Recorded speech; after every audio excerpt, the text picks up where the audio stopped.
0301001025. Saya dari kelas C. Pada video kali ini saya akan membahas sebuah organisasi internasional yang dimana organisasi tersebut menjadi tulang punggung dari sistem perdagangan dunia, yaitu World Trade Organization atau biasa disingkat dengan WTO. Nah, WTO sendiri berdiri pada tanggal 1 Januari tahun 1995 yang dimana dia bermarkas di Jenewa, Swiss, dan juga hingga tahun 2024 telah memiliki 166 negara anggota, dan negara-negara tersebut berasal dari seluruh penjuru dunia. Mari kita bahas selanjutnya. Pada tahun 1947, itu sebanyak 23 negara mendatangi GATT atau biasa disebut dengan General Agreement on Tariff and Trade. Nah, GATT ini merupakan perjanjian perdagangan multilateral, namun sifatnya itu masih sementara dan belum berbentuk organisasi permanen. Kemudian pada tahun 1986 dimulailah Uruguay Round atau putaran negosiasi besar di bawah kerangka GATT yang melibatkan lebih dari 100 negara dan berlangsung selama 8 tahun. Nah, hasil dari negosiasi panjang ini adalah penandatanganan perjanjian Marrakesh pada tahun 1994 di Maroko, yang dimana hal itu menjadi dasar hukum lahirnya organisasi baru. Maka pada tanggal 1 Januari 1995, WTO itu resmi berdiri sebagai organisasi permanen pengganti GATT dengan mekanisme yang jauh lebih kuat, termasuk penyelesaian sengketa yang mengikat. Selanjutnya itu pada tahun 2001, WTO itu meluncurkan Doha Development Agenda, yang dimana ini merupakan sebuah agenda negosiasi yang menempatkan kepentingan-kepentingan negara-negara berkembang di pusat sistem perdagangan global. Nah, latar belakang inilah yang menjadi alasan mengapa WTO lahir. Kebutuhan akan sistem perdagangan multilateral yang lebih kuat, lebih mengikat dan mencangkup tidak hanya barang tetapi juga jasa dan hak kekayaan intelektual atau hak. Selanjutnya itu kita akan membahas terkait dengan tujuan, prinsip, dan juga status hukum dari WTO. Kita lihat dari sisi tujuan. Dari sisi tujuan, WTO hadir untuk yang pertama, dia mendorong perdagangan bebas dan terbuka antar negara. Yang kedua, meningkatkan standar hidup dan lapangan kerja masyarakat. Yang ketiga, memastikan akses pasar yang lebih adil bagi semua anggota. Dan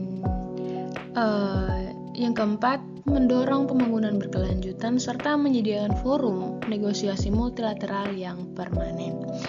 Selanjutnya, untuk mencapai tujuan itu, WTO ini berpijak pada 4 prinsip utama. Prinsip yang pertama itu biasa disebut dengan MFN atau Most Favorite Nation, yang dimana setiap keuntungan yang diberikan kepada satu mitra perdagangan itu harus diberikan secara sama kepada semua anggota. Jadi semua anggotanya itu mendapatkan hal yang sama begitu. Jadi adil.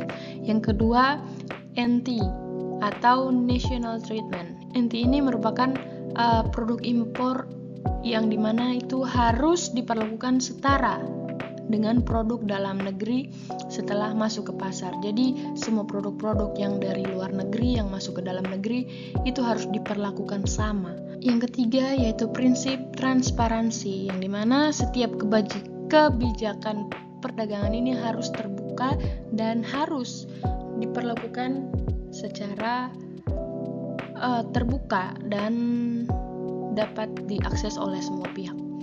Yang keempat terkait dengan resiprositas, yang dimana ini merupakan pertukaran konsekuensi dilakukan secara timbal balik antara negara anggota.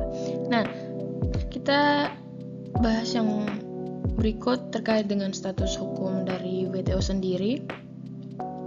Dari sisi status hukum, WTO ini adalah organisasi yang memiliki personalitas hukum atau legal personality. Artinya, WTO ini dapat bertindak di hadapan hukum, membuat perjanjian, dan juga memiliki aset. Nah, dasar hukumnya adalah Perjanjian Marrakesh tahun 1994, dan setiap anggota itu memiliki hak serta kewajiban yang mengikat secara hukum internasional. Selanjutnya yaitu kita masuk pada struktur organisasi keanggotaan. Nah, di situ yang berada paling puncak atau paling atas adalah Ministerial Conference, atau biasa dia itu sebagai badan tertinggi dari WTO, yang dimana terdiri dari para menteri perdagangan negara antar anggota dan juga bersidang setiap 2 tahun sekali. Di bawahnya ada General Council yang menjalankan tugas harian dari WTO. Nah, General Council ini membawahi 2 badan penting, yang dimana yang pertama itu ada Dispute Settlement Body atau disingkat DSB, yang dimana dia bertugas menyelesaikan sengketa perdagangan antar anggota, dan juga ada Trade Policy Review Body, yang dimana dia bertugas untuk mengawasi dan juga mengevaluasi kebijakan-kebijakan perdagangan negara anggota. Lalu di tingkat berikutnya itu terdapat 3 dewan teknis, yaitu Council for Trade in Goods, Council for Trade in Service, dan yang terakhir TRIPS Council, yang menangani hak kekayaan intelektual terkait dengan perdagangan. Nah, untuk keanggotaan sendiri,